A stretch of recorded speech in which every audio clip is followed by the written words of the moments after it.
Welcome to Cyber Rewind from The Edge at Bradley University. This is a podcast about the recent cybersecurity news. Topics range from cybersecurity, information privacy, and other industry news.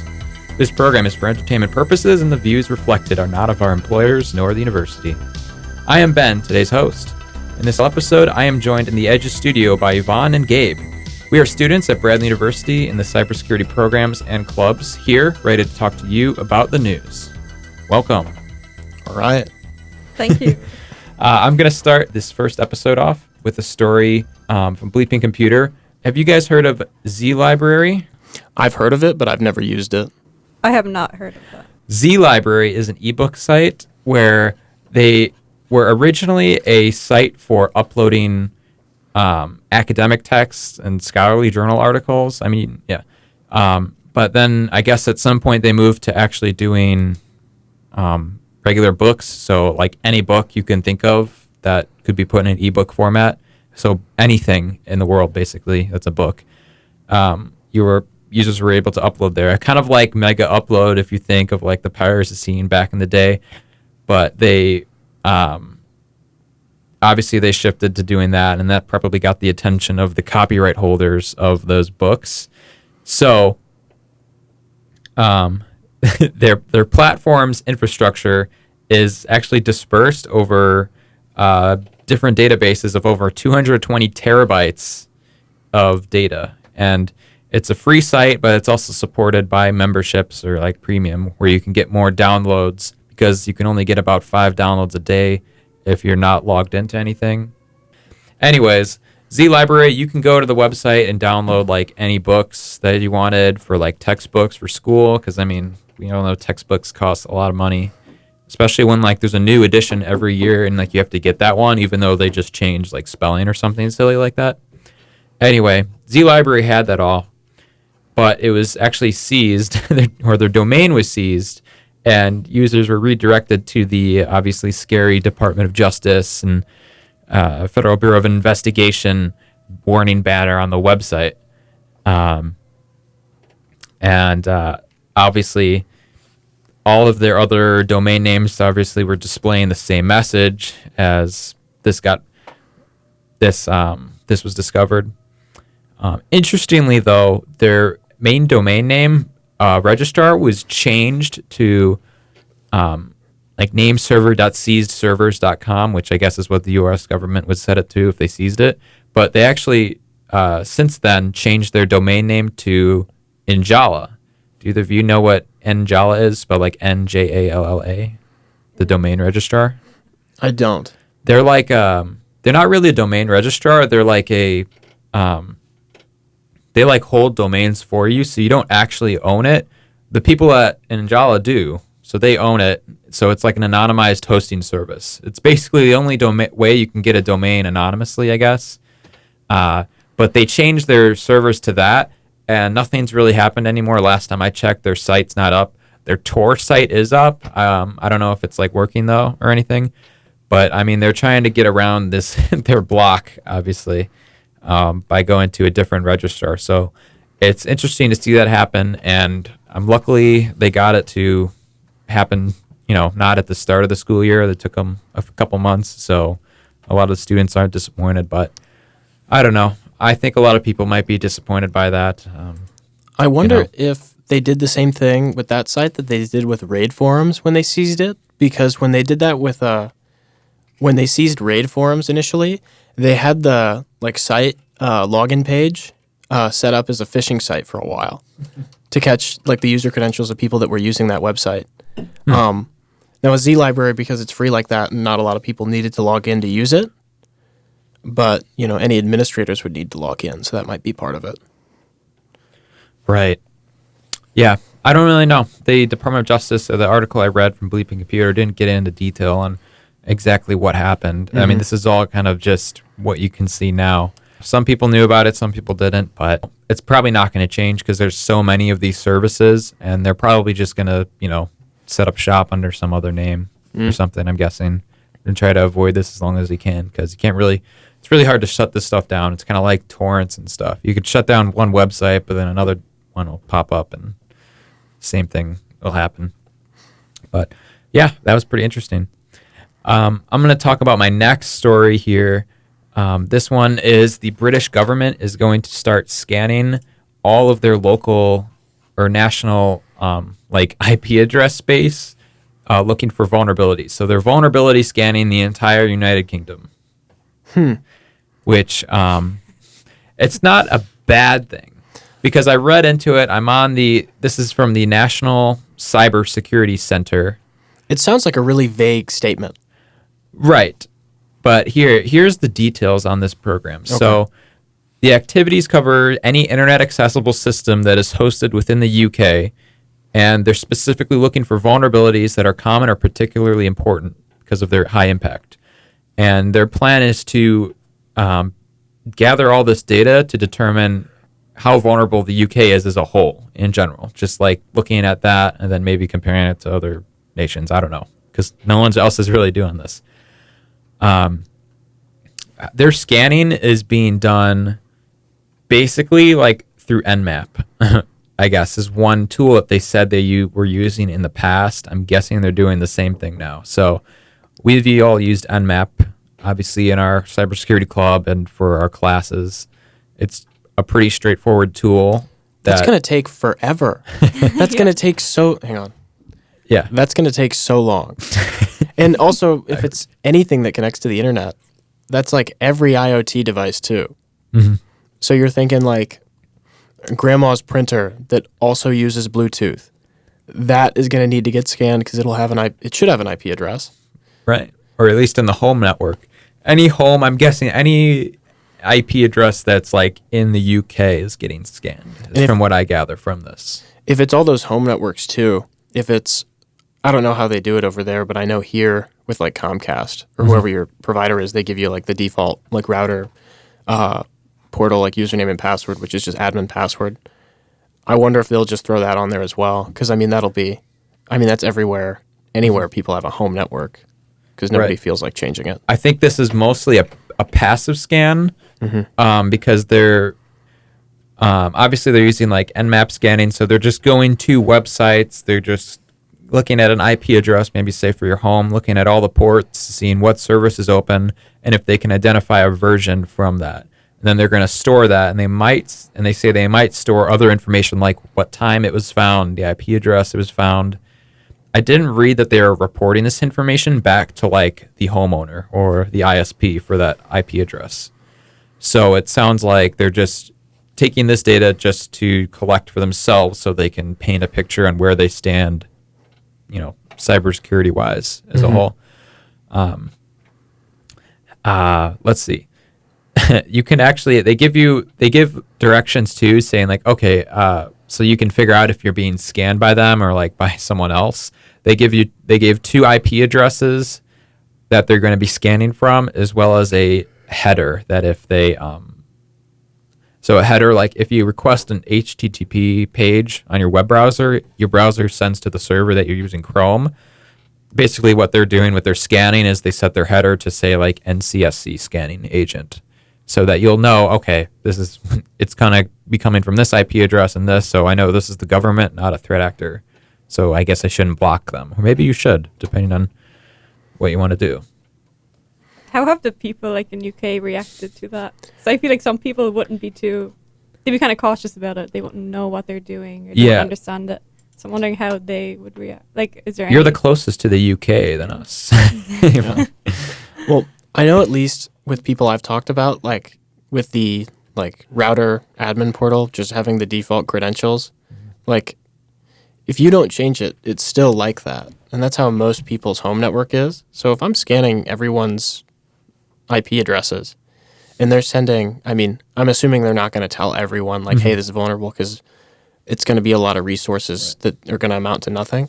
Because I know, at least from what I can tell, if you tell, like if it's like the American populace, like 200 million people, if that many people have a vulnerable like home router, maybe 12 of them will fix it, because I just don't think a lot of people have the idea that they're going to be the point of, what do you call it? Like they're going to be the point of initial compromise for anything that's of any value. I think a lot of people have this idea that like nobody really cares to get into my stuff. And for the majority of the time, that's true. But if you look at like any of the large, like, breaches we've seen in the past, usually that initial foothold is through an individual. And your home network is just one of the many different, attack, what do you call them? Attack surfaces that we could look at and exploit. Right. Yeah. I think that this is a interesting move by them to understand how their nation sits and maybe to detect, okay, we have this database of vulnerabilities or have this database of versions. I don't know if they said they were storing like whatever versions that they actually are. I think they're only storing if there is. They're only storing the version and like where it is. If there's a known vulnerability. So if you're running fully patched, they're probably not storing that, which would be interesting if they did, because then they could say, okay, we know this vulnerability exists for this Apache web server, and then from our last scan last month, we figured out, okay, and now Apache version 3 has this vulnerability. Now we need to get the word out because we have 40 million web servers running this right now, or something like that, or 40 million portals that are using it. I think that would be good. That's probably what their next step is, because they said this is one of their first stages in helping secure their infrastructure. And considering how a lot of cybercrime works is you probably don't originate from your country because that looks suspicious. You will set up some sort of box or take over another computer in another country, probably like a country like the US, Canada, or the UK, and then run your command and control from there in order to do that. It's also interesting that they're doing this now with the threat of, I guess, war on their continent over there. I mean, not much from cyber has really resulted from the war. Nothing like critical, I don't think, from what I know. But this is probably a good step for them in case anything does happen. They will be able to detect it right away or contain some damage by blocking known botnet, areas or IP ranges or something. In case they do release some sort of cyber weapon and then it spills over, because it's the internet, it's going to spill over to infect other machines. It's good to have that database of, okay, how we are now? Are we getting better at securing infrastructure? Because at the end of the day, there's a war going on over there. I don't know if you agree. It's probably better to have your shields up rather than, or to be aware of the issue. Yeah. Issues that could happen. And that's huge, because a lot of people aren't aware of the issue at all. Yeah. Or, like, in this case, even, like, it's going to take a lot of effort to enumerate all those results, and even more so to collect it and actually analyze all that information and put it together in a way that you can look at and understand an outcome from. But that's a bigger step than a lot of places are willing to take. And in terms of securing your country and your country's infrastructure, it's a big move, and it's a good move regardless, even if it doesn't seem like it's going to return that much valuable information, even if it's difficult. It's more than doing nothing. Right. And that's something. It's free vulnerability scanning, which I don't see a problem with, especially because this is all internet-facing stuff anyway. So it's no different than anything a bad guy would see. And to say that governments weren't probably doing this before, just kind of on their own, probably wouldn't even be. Now the fact that they're doing this and they're going to have reports that come out and say, oh, we've found this many devices vulnerable, and it's coming from the government, that's probably a good thing, because traditionally we'd probably see that from academic institutions or something that would map out the internet like that. So that's all I had for that story. I think it's an interesting move. It's a good move. Yeah, I agree. Oh, yes. So my story is the Emotet botnet starts blasting malware again after a 4-month break. So basically it's a malware infection distributed through phishing campaigns containing like malicious Excel or Word documents. But so they were around before, but they got more advanced. So when the users open these documents, it enables macros, and then the Emotet DDL will be downloaded and loaded into memory. And DDL is an increasingly popular cyber attack method that takes advantage of a Microsoft Windows application. So this came, the cyber defense discovered this around like 4 o'clock November 2nd, so it's pretty recent. So their operations suddenly came alive again, and they're not fully sure how it came about yet, but they believe they partnered with like a Russian cyber gang, spamming like tons of email addresses worldwide. Have you guys heard about this? I've heard of the botnet before. I've heard of Emotet before, and I know they're a big deal.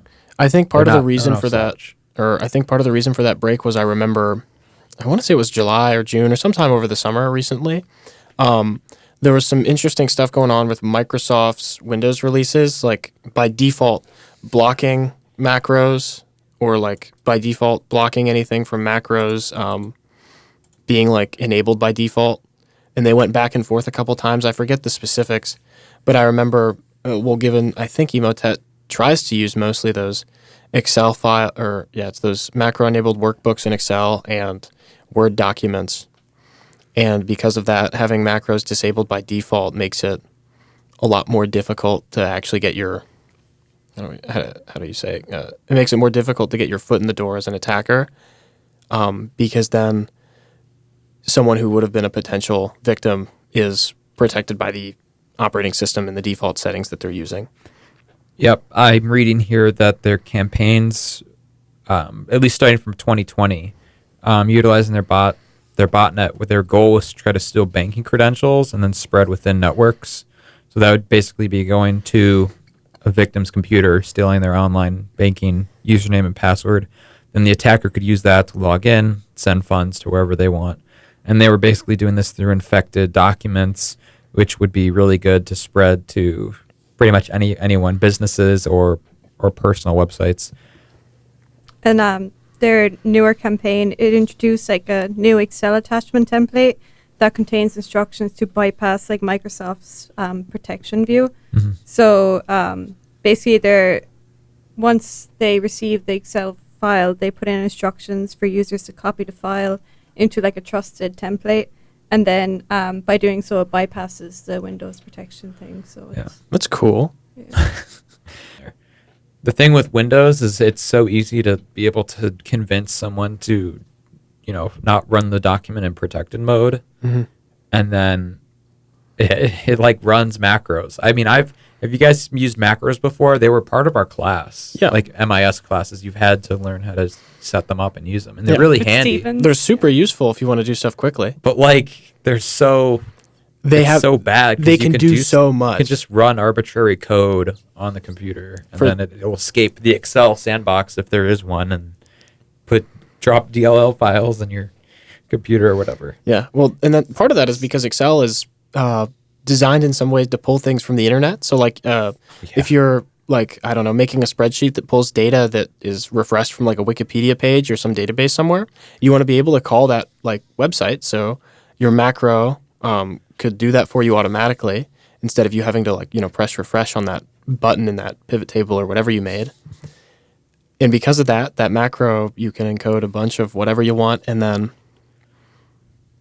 I mean, it's a powerful tool, but because of how powerful it is and how common or like widespread the use of that tool is at different levels of complexity, the attack surface is big. And if they keep finding ways around it, like that trusted template, I need to look into that. That sounds really interesting. But it sounds like something that the Bradley Red team should explore for their even just doing simple stuff like what you said, being able to call out to a web server. Mm-hmm. I mean, we don't need to run arbitrary code on, that's what we're doing, but we don't need to be installing botnets to do command and control from our clients' computers. Mm-hmm. We just need to be able to see that, they opened the document, they clicked off protected view, and then like we saw it ping a canary token for a domain name, which you can set up, or a web link. And then we could say, outside of just saying that people are clicking links, they're also opening Excel documents. So that's actually really a good consideration. Yeah. For something we can put in our in our databases. Yeah. I hope Help they put that databases. on one of those CTF websites, because I know Hack the Box in the past has had a few machines where you can send an email with a malicious. I think there was one that was the Felina, like macro one, which I think had something to do with the troubleshooter. But you could just send an email address on this machine, a malicious Word doc, and it would open it. And it would open it in such a way that like a regular macro wouldn't work, but the one they were looking for or the certain type of exploit would work. Wow, that's insane. But That'd be an interesting machine to try. that would be interesting. And then even for that Central Illinois Cyber, that CTF, one of those challenges was like trying to figure out what a malicious Excel macro was doing. And Okay. but you know, Yeah. anything Microsoft Office is really fun to get into, because that's most, or I don't want to say most because that might be over simplifying, but a lot of enterprise networks and individuals too use Microsoft Office. Right. So you're Yeah. looking at a huge number of potential victims if you find something cool like that. For sure. That's why everything's going to the cloud. We'll get to cloud stuff later. I got some interesting. That's awesome. So this one is also kind of related to malware, but it's more in like supply chain industry. So threat actors are using a compromised infrastructure of undisclosed media companies to deploy malware. I think it's like JavaScript malware framework, and they call it fake updates basically. So and that's been sent to like more so online newspapers across the U.S. So in the article, it said the media company in question is a firm that provides both video content and advertising to major news outlets. So they have a huge attack surface. It serves many different companies across the United States. So the actual malicious JavaScript file will affect those who visit the compromised websites. And the payloads basically camouflage as fake browser updates, and they're delivered as zip archives via fake update alerts. So, I mean, I guess this isn't really like new, because you often like hear of like fake updates, being like, oh, download this update or whatever. Right. So I think in total, it said more than 250 U.S. news outlets were affected by this so far. And I don't think it's been caught yet, so.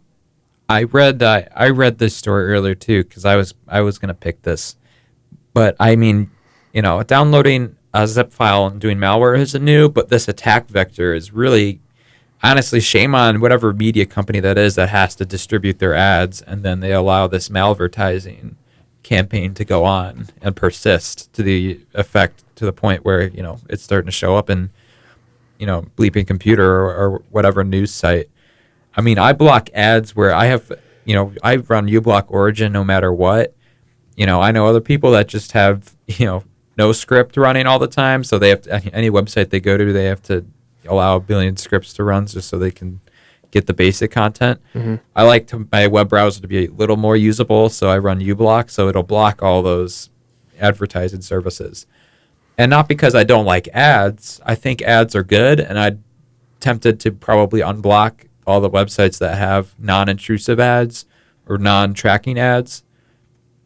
But then you get in the discussion of like, okay, well then those aren't even like that relevant, or it won't be worth as much because they're not relevant to you. Mm-hmm. But besides that, I mean, this is another reason why you should be running ad blockers and content blockers when you load in JavaScript from what you'd think is just your advertiser for, say, like Peoria Journal Star or whatever small name website to run your advertising revenue for your small paper or news, and you're delivering malware attacks to people.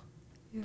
But I think the media company didn't realize themselves that's what it was running. Well, I would hope they didn't know that they were giving people malware and were willingly spreading it to their customers. That would be hilarious. I mean, yeah, it's obviously more than, it sounds like it's more than just this is like an ad, click here to execute. It was more like, this JavaScript's basically going to auto download or auto redirect you to this other website. So it's really weird. That's this attack vector. And I wonder if you could make, and I'm sure this has probably been done before, but if you were to get someone to download a malicious plugin that pretends to be like that update button on your browser, I think that would be pretty interesting. Or if you could get it to just push a fake update. Probably been done. It's probably been done, but that would be really cool. I wonder if they, well, it doesn't sound like they did something like this, but either way, I don't know. That just came to mind. I thought I'd voice my thought. Extensions are just as bad. Yeah. It's just basically like an app store or something, which we'll talk about later. Yeah, that's all I'll say about that. So the next one, this is actually also relating to phishing, but Robin Banks is a phishing service. It basically returns also to sealed banking account information. So Robin Banks Phishing as a Service platform is back in action. It's hosted by a Russian internet company that offers protection against denial of service attacks. So Robin Banks faced operational disruption in July 2022, so not too long ago, when researchers at IronNet exposed the platform because they were targeting like banks like Bank of America, Capital One. So then Cloudflare immediately blacklisted the platform, stopping the campaigns from happening. But a new report from IronNet warns that they returned and highlighted that they have basically better strategies on how to hide and protect the platform from researchers. So something new they implemented was a reverse proxy tool that establishes communication between the victim and the real services server, forwarding like login requests and credentials and capturing the session cookies in transit. So this helps them bypass like multi-factor authentication because they can capture the cookies and log into the account as if they were the owner. So I think just like the fact that Robin Banks was able to use like readily available like tools and like cookies to it just kind of proves that anyone that even if they don't have like a lot of technical background that they can use like these type of like phishing platforms if they're determined enough to do a lot of damage. So that one was kind of interesting, and they're still going. So yeah, I don't think phishing is something we'll see the end to for a long time. Yeah. And that makes it tricky too, because the only way you can, well, not the only way, but the best way you can hard it against it is by informing your employees, and good luck trying to educate a large number of employees who, I don't want to say most of the time, but a lot of the time don't really care about the lectures of, oh, someone's going to try and, get into your account. They're going to send you emails that are going to do bad things to your, work email or your personal information. And a lot of people just maybe don't care. But I feel like most people care once it happens. Yeah. That's the thing.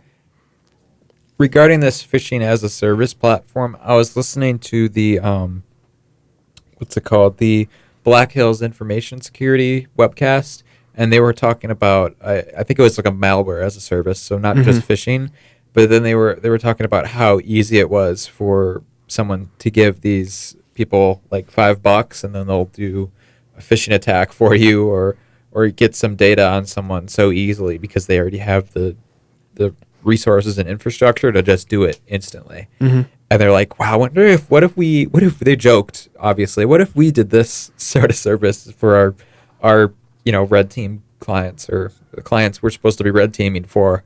And they're like, well, that's probably not such a good use of their funds to be funding criminals on the dark web for running malware as a service when they should probably be trying to learn that infrastructure in ways. I also really doubt the syndicate or criminal syndicate or organization who's offering these services is going to care that much when when you ask them to do an audit for you and you send them rules of engagement and a memorandum of understanding. They're like, why are you sending me this? Oh. And they're probably not going to, I wouldn't think they would pay much attention to it. And, they're not going to pull any punches where if you're doing an actual audit, you would need to pull some punches to make sure that you don't mess with anything important. But that all depends on what you agree to beforehand. Yeah. And I guess another thing that this story made me think of is after one of the either Cybersecurity Month movies, or I think it might have been one of the last ones during the panel, someone asked like, it might have been at the end of the show, what's what's best? Should I be doing like my online banking through my web browser or through, say, an app on my phone? I usually don't use the app. I'll uninstall it because I don't want them using it. I don't want them tracking me. I think those are both good concerns. But if you think about, say, the attack surface someone might have on their Windows computer or work computer, and then doing online banking there, I feel like that might be more easily infected through other different ways. And then if you do banking through your web browser, which in general, if you're not infected, it's perfectly fine to do that. But doing it through a phone and infecting a phone is probably a lot harder. So it might be safer if you get by just doing it on an app, to do it on your app. But then you have the privacy concerns of that, because, like, okay, if you're going to give your bank X to your phone, they know if they have location, or just by checking in all the time, they know where you're located. They know, what phone you have, all this other details you can get from phone tracking, like all the different identifiers a phone can have. So, well, I think it's probably like safer to probably do it on your phone than maybe a desktop browser, just because the threat landscape or the range of attacks that might happen, it's less on a phone than on that.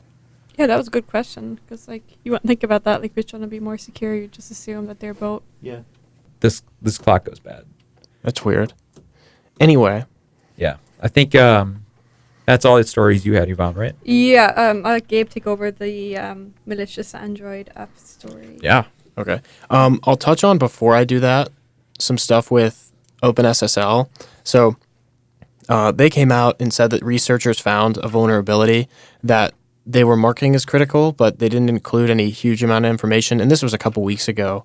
I think it was this most recent Tuesday. They said they were releasing a patch for it. But what I thought was interesting was all like the speculation on social media and like the information security community about what it was going to be, because people were freaking out or not freaking out, but this could be the next concerned. This could be the next Heartbleed, which was a really cool vulnerability. And a really, it was because you could read data from a buffer right afterward. Yeah. So, basically from the memory of the computer. Yeah, it was from the server. Yeah, and I thought that was pretty cool, but aside from that speculation, I haven't found anything super cool about it. And that's how, like, those vulnerabilities, when you discover them internally, should be. No one needs to know what it was, except for other researchers. But that really depends. I was going to add on that they actually had it rated as critical, or they had 2 critical vulnerabilities, which means the OpenSSL project will rate a critical vulnerability, which is their highest rating, only if there is remote code execution possible, or that it could happen. And for Heartbleed and another one in like 2016, they had vulnerabilities that were critical. So there hasn't been one like this in a while, since it's been a couple of years. But then after, I guess, internal deliberations, and they downgraded it to just 2 high severity vulnerabilities in the patch that was going out. They still recommended you patch it, but what was getting patched and what was causing this, and why they downgraded it, was you had to have a specific configuration and specific hardware for it to happen. I'm thankful that it wasn't critical. They changed it to high. Okay. Well, yeah. Fortunately, I like when those big vulnerabilities come out, because it's fun to follow. Like, why do I always forget what it was called? There's Log4j. That's always the one. I always forget what it's called, because in my head, it's Java named, something. Yeah, it's named weird. But I remember that one was really fun because it was high. It was rated high because it was really easy to do, didn't require a lot of complexity, and the attack surface was big. And anything with OpenSSL, loads of people use it. Because anything Linux is running it. Well, it's, what is it? OpenSSL is what? Secure socket layer. So that's a lot of your web infrastructure right there is going to be running OpenSSL in some capacity. Yeah, any of your public key infrastructure is running probably OpenSSL, or if you're a Microsoft, it's running IIS. So, but yeah, everything runs OpenSSL that needs that protocol suite, essentially, which would be like web traffic, I honestly, anything that has to do with certificates, I think is OpenSSL, and it's a library. So no matter what application, if you have an Nginx web server, if you have an Apache web server or a chat server, it'll talk to that OpenSSL library or application and do the certificate encryption stuff. Because obviously you don't want to design your own stuff; you want to use someone else's. So yeah. The ways around that would be to obviously just use something other than that, but that, everybody uses OpenSSL. To integrate something else into your environment is a little more hacky and probably harder to do than it's worth. Right. And then continuing on from that, I learned a few things about something called droppers, which I guess I hadn't heard about before, but droppers, I've got it written down here, are described as Trojans that are distributed through like an official store page. So like the App Store or the Google Play Store. And all they are is like a mobile application or extension to a mobile application that at some point it's a Trojan. So it's pretending to be one thing while it's going to be doing something else. And in this article I found from the Hacker News, it was talking about certain applications usually masquerading as like file managers or banking applications or like crypto wallet managers, which should already be a little bit sketchy. Well, not the file manager one, but like anything playing with finances is like a finance help app. I'm always especially skeptical of, and I feel a lot of people are too, because if you're giving anything access to your finances, that's a pretty big decision to make. Yeah. But the cool way that they downloaded like this malware, because initially, in order to get it published to those like Google Play stores and app stores, it can't really contain malware, and they check it first. So what they would do is they would sideload it in a variety of different ways. One of the cool ones I looked at was sometimes when you were opening the app or when it was loaded, it would tell you an update was ready, and it would throw you a link, or it would give you a notification that looked like it was like the Google Play Store. And then when you click on it, it brings you to a browser that has their, like fake, like, download the update. And it looks, pretty similar to the Google Play Store. And if you're not vigilant, you probably don't notice. You download it, and it's just one of those APK files, and then it'll prompt you to install. And then from doing that, it could communicate with one of those.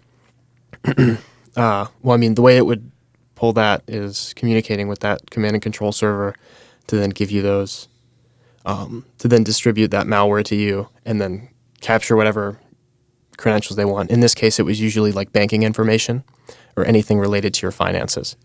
I thought that was pretty cool because I'd never heard of droppers before, and really Trojans on phones I've never seen. Yeah.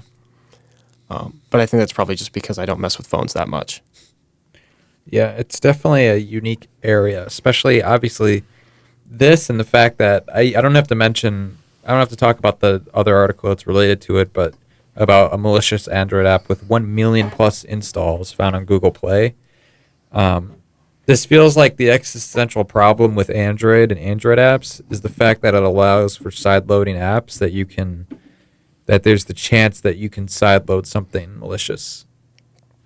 And that kind of, I hate that that's like something that is common to happen because you can easily trick someone.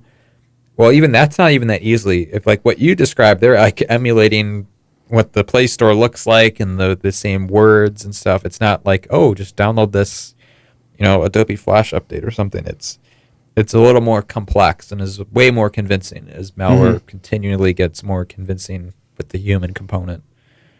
It's like the existential problem with Android. It's like, okay, we allow side loading of apps because we like freedom and openness, and you can do things with Android more than you can with an iPhone, where this technically wouldn't be possible.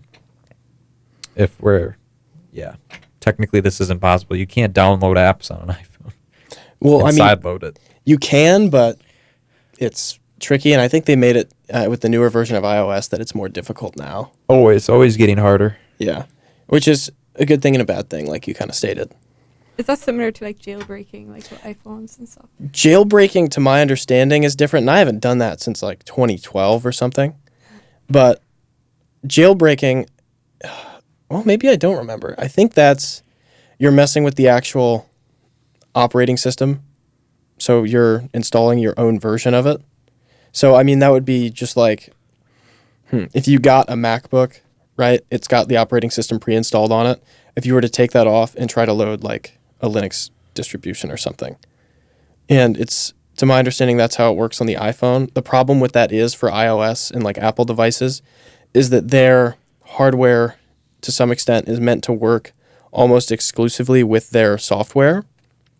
So when that happens, or when you try to do that, it usually throws a lot of fits. Yeah, that makes sense with the amount of like custom silicon they're doing. I imagine in the early days they weren't using as like the Apple M1 chip or whatever. They were using, more generic components. And now the more they go towards using their own hardware, custom silicon to do device manufacturing, it makes sense that it's harder to peel back the layers on the operating system to the kernel to the hardware to sideload stuff to get it jailbroken and do lower level stuff. It's good for security, I guess. Yeah. And then if you've got nothing else to add there, the last thing I've got, which I just heard about today, was about cloud services. So this was another article from Bleeping Computer, and it has to do with certain threat actors, which I don't remember the name, and I also don't really want to name threat actors because I feel like that makes it, I don't know. I don't really want to give them a shout out when they're doing stuff like this, but it is kind of entertaining how they're taking advantage. So they've used like freemium type services for cloud hosting, like GitHub and Heroku to name a few. So they would make a free account and load a Docker container that they could use to mine cryptocurrency. And they would do it in like obscure little ways. So each one of those layers of those Docker containers, they would try and obfuscate their activity. And all of these containers are orchestrated with the same command and control server. So they know like exactly how much time and how much profit they're making. But it seemed like because of the coins they were mining, they weren't really like good like mining to like profit generation. It seemed like they were just trying to get control over at least like 50 or 51% of a certain cryptocurrency's like blockchain, so they could control it and then invalidate those other transactions, which I thought was really neat. And the other problem with that is the provider is then kind of like footed with the bill for the electricity and the power use for that. So while, these attackers are making a pretty good profit by just, paying, or in this case, freemium like services, by making a couple thousand accounts and then just running a crypto miner a little on the down low and making a bit of money from that, albeit shreds. But when you add that up, I think GitHub, when they estimated the damages, it was like $15 per account. And in this instance, they had recorded over like 200 accounts on GitHub. I think over 2,000. It was either 2,000 or 20,000 on Heroku, I think it was called.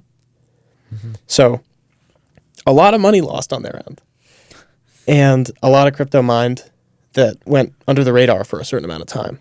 It's interesting. Yeah, I thought that was cool. I think cloud service like being like one of the hot topics right now in terms of, in general, like the IT community. You see a lot of cloud developers, you see a lot of cloud infrastructure being used now, you see a lot of cloud security people. It's a really good solution to a lot of problems, but that doesn't mean that it's inherently secure and that it's always implemented in a fashion that stops people from abusing it.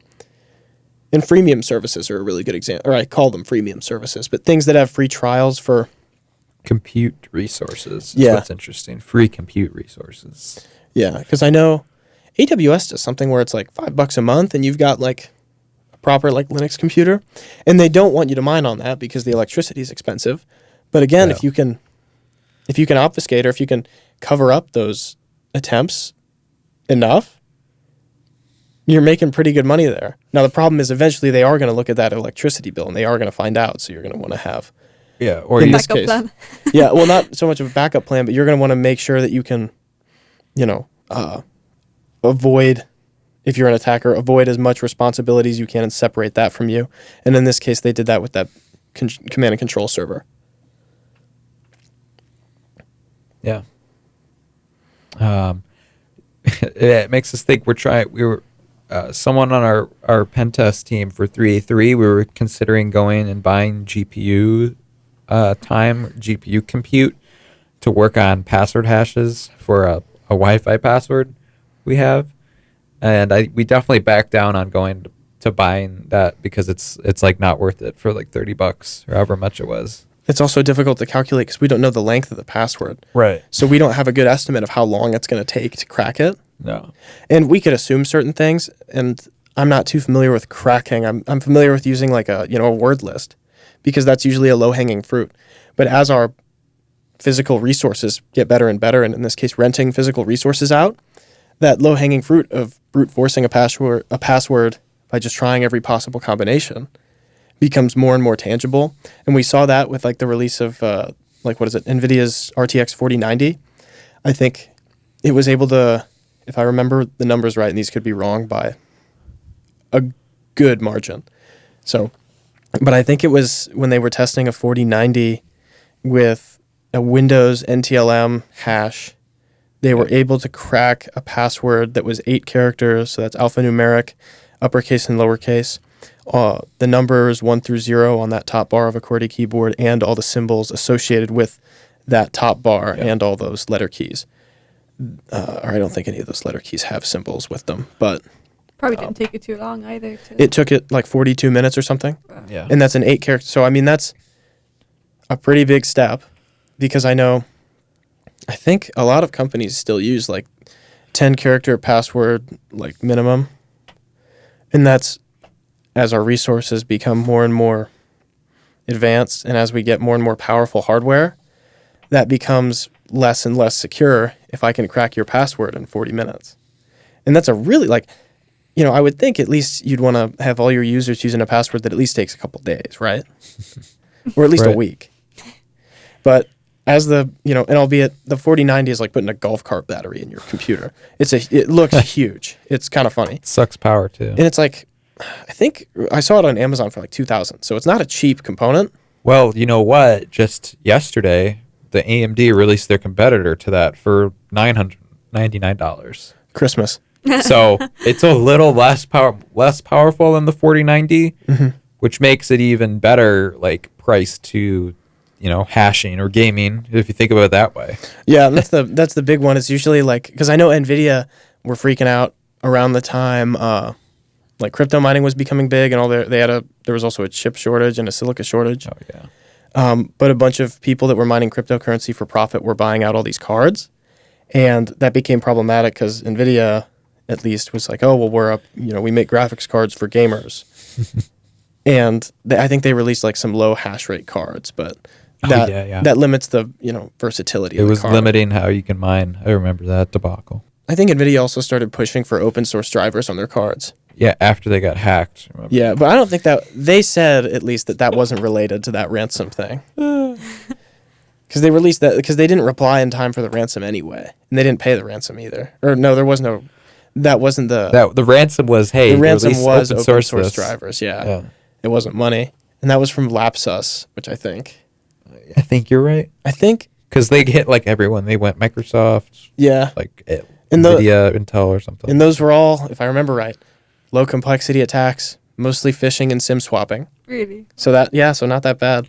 I know all these attacks are the same deal, and we were using similar tactics at our courses in our course here, albeit we can't really do like SIM swapping and stuff, or that much SMS phishing because like we kind of want an infrastructure to do that. We're not sending phishing from our cell phones, obviously. I know. I saw something on what is it? I forget. I think Offensive Security posts like on their LinkedIn. They post like, oh, here's like a cool tool you could use because they manage like the Kali Linux distribution, and they put something up there about SMS phishing. Or it was like an SMS tool you could use to spam SMS messages. I thought that was pretty cool. Yeah.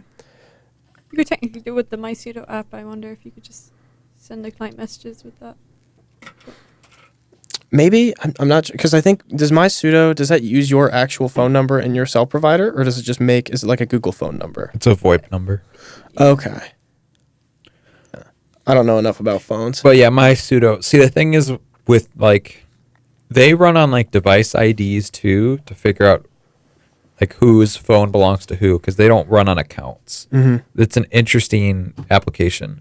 The thing is though, with phishing red teams do it like actual, pen test firms do it all the time, obviously. But like how would we go about, the question I have is how would we go about being able to be approved for phishing from someone's network? Because we can't go to MySudo and start SMS phishing because they'll probably pick on and then ban whatever account that is. You could do. I know a lot of companies use something called OD Pro or whatever kind of payroll management system, and they tend to do like text authentication. So you might be able to convince. Well, that's tricky because it's a third party. But if you were to, let me think. Like the problem is like I don't want to go to Twilio or something as the class, I guess, let's say, and say, hey, we're going to do phishing as part of our class. Like we can't, they're going to like block us. They're not going to let us use their service, I'm guessing, because we're not like, Black Hills Information Security or some other pen test firm. We're just a class, and they probably think we're like scamming them or something. It sounds like you're alluding back to that phishing as a service. Oh yeah, right. We're gonna fund like criminal organizations. To your problem right there. Yeah. Funding criminal organizations. Well, maybe you don't have to fund them. Maybe they do a free trial. That'd be funny. Proof of concept. Depending on the current amount of education, I think there really should be a class between the information system security class and the security auditing class, so you can actually get a lot more practice. For sure. And that's just my opinion. I'm no professional. None of us are professionals. You guys are running the class. I don't know. In my head, cybersecurity is kind of like, I treat it the same way I would like chemistry or bio. Like, you can learn the concepts, but you have to take the lab too. For sure. Yeah, I feel like cybersecurity job has helped me even personally a lot with that. Because I feel like even though I've been a cybersecurity major since like freshman year, I feel like I still haven't gotten that actual experience at all. So it's like, if you're a chemistry major and you just take the lecture classes, if I put you in a lab to make something I don't really know what chemists do, so this is going to be terrible. But if you can't, fill out a lab report, or if I ask for a graduated cylinder and you hand me a beaker, exactly, I'm going to be a little upset. Yeah. As an employer, that I just sense. hired a person with a bachelor's in chemistry who doesn't know what a beaker is. Yeah, for sure. And I would assume the same is true for cybersecurity, even though it's not really like an entry level thing, at least to my understanding. Even like using like Linux instead of Windows, because I know like the networking class. Oh no, I think it was security class. We did the labs and you were using a bit of Linux then. I just kind of followed along and I feel like I wasn't really thinking about what I was doing, and then now it's like... Well, the other thing too is like you got to remember. Yeah. And like remembering isn't something you can do when someone's giving you like every single instruction. Yeah. And they kind of did that with the, what was it? The Security Plus like labs from, I think it was Pearson or whatever company was providing those like labs. They kind of did that where they would make it so you'd have to click on an extra thing to see the specific instructions. Oh yeah, I do remember that actually. I think. But yeah, and you'll see that too. Like if you look at like Hack the Box write-ups, as you get to higher and higher difficulties, people don't include other information. It'll be like so on an easy machine, when I say like upload this to the, I might give you like, here's how you open like a Python like HTTP server on like your port 80. But on a medium machine, I would just say, like, send this over there. I don't care how you do it. Yeah, that makes sense. Because they assume by that point you've done it a million times, probably doing all the medium easy machines. Yeah, the easy machines, you do that quite a bit. We did it a lot. I feel like we did it way more last semester. Yeah. Because a lot more of the stuff we did was like enumeration and scanning to find the stuff. Yeah, and then it was like file upload related. Like we would upload, a lot of it was like automatic. So we would upload like LinPs and WinPs to scan for privilege escalation steps, which is still a good habit to get into. But if you find something with sudo-l and you're fine with it, it's okay. I was about to say, it's kind of like the try hack me, because I noticed like the first few like Linux like guideline things I was doing to have a video explaining like absolutely everything. And then like the next few ones they kind of hold back a bit and let you like figure it out, which is good too. Because they're like, well, surely you remember the video we showed you. And it's, you only remember if you practice. Yeah, for sure. Remote classes, so I don't feel like donating. I'm like, totally. It's like, I get it. How did we even get to the Bradley Fund? I don't know. Talking about coming back and maybe seeing if the curriculum's better. It's a vague. Okay. It was a vague tangent. All Do right. we have anything else that's subject, or are we just going to keep... No, this is the end. This is the end of the show banter. We're over an hour, so that, might get chopped up a bit. Okay. To keep it an hour. I'm thinking this show will probably be about an hour. Yeah, that's all the news we have for this past week. Join us next week, and we'll do it again. Hopefully there's better. Hopefully there's cooler stuff. Well, it was cool this week, but hopefully there's, I don't know, another Log4j. I'm praying for You that. never know. You never know what can happen. You know, It's true. I'm praying for it. I'm praying. I mean, well, they gave OpenSSL gave people like a week to react. Yeah, and they were like- people did, and then they downgraded it. they were which like, is weird. they were like, get ready. Get ready to do this, and they're like, well, we thought about it. Like they literally released it that day. They said, well, we thought about it, and it's not critical. It's like, oh man, I was ready to watch the internet burn again. I don't know, Okay, well, you know what? It's fun as a student because we don't have to deal with implementing that. Yeah. If you're actually working in InfoSec, it's probably hell because you have to. If you're doing incident response or if you're doing like Patching. Secure Operations Center, Network Operations Center, any kind of management, you're in charge of implementing those changes. And I'm like, even like, because I do stuff at OSF, and like those change control emails, like every time we update something, that's at least 3 emails you have to look at. And we update 5, 6, 7 to 15 things every given week. Yeah. Because we use a bunch of different applications. Yeah, and the attackers are on it too, because at the same time you're trying to go. So we think it's fun, but yeah. Thank you for listening, everybody, and have a great day. Until next time. Bye. Bye.